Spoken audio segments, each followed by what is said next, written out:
Denise Chariesta depresi, pikirkan nasib anaknya kelak tanpa bapak. Selebgram Denise Chariesta mengaku depresi setelah memikirkan kelak anaknya akan lahir ke dunia tanpa seorang bapak. Hal tersebut menyusul pernyataan sang kekasih, JK, yang disebut Denise Chariesta enggan bertanggung jawab atas jabang bayi yang ada di kandungannya saat ini. Diketahui, sempat heboh karena membongkar perselingkuhan dengan RD, kini Denise Chariesta kembali menjadi sorotan. Denise Chariesta baru saja mengumumkan kehamilannya dengan pria yang disebut sebagai kekasihnya berinisial JK. Sayangnya, di saat dirinya tengah mengandung, JK justru tak ingin bertanggung jawab atas kehamilan Denise Chariesta.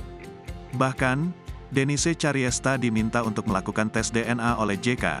Hal tersebut membuat Denise memilih untuk meninggalkan kekasihnya. Selebgram ini pun menguak usia kehamilannya karena sempat disinggung bahwa anak yang dikandungnya bukan anak JK.